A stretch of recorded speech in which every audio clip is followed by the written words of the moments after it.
Hey, I'm Tato. This is the CG Dojo Basic Shots project.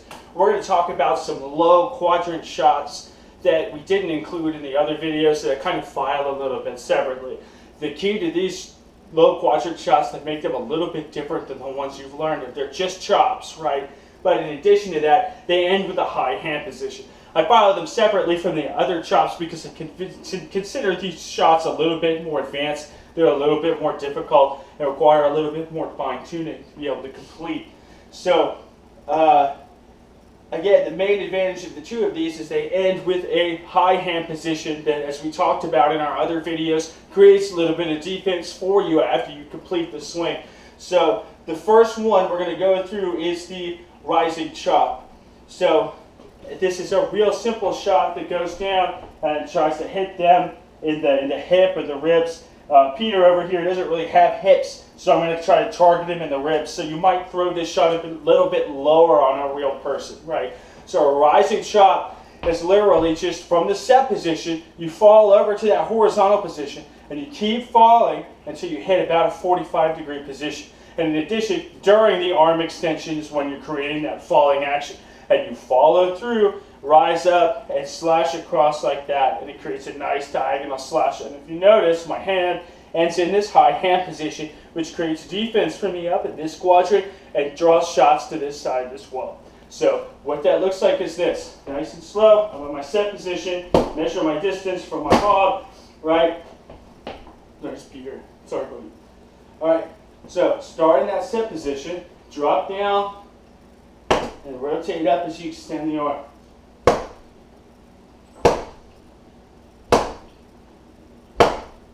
So it's just a nice way to hit this hip that gives you another option that's not necessarily like a reverse rep or a flat cross or something like that. It gives you yet another way to hit that side. Now hitting the opposite side, sorry, the same side as your sword, right?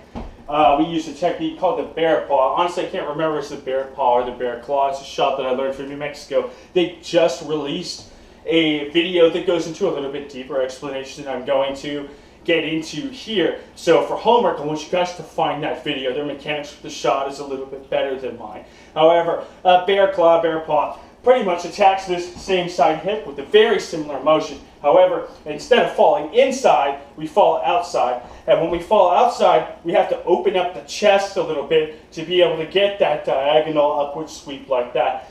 So those guys tend to throw this shot from a little bit closer up than I do. I use it as kind of a mid-range shot typically. I use it a lot as a shot that goes under the shield. For guys who like to tip their board up like this, you can throw a little fake, drop down, and bear claw across. This is also the shot that I threw in the Shot Heard Around the World video right after Bane had launched those complaints about those illegal arrows. So that's a very popular video. This is also your homework to find that one too. So line up on your Pell from the set position. Open up the chest and rotate back. You drop the hand down and around and extend the arm and sweep up like this.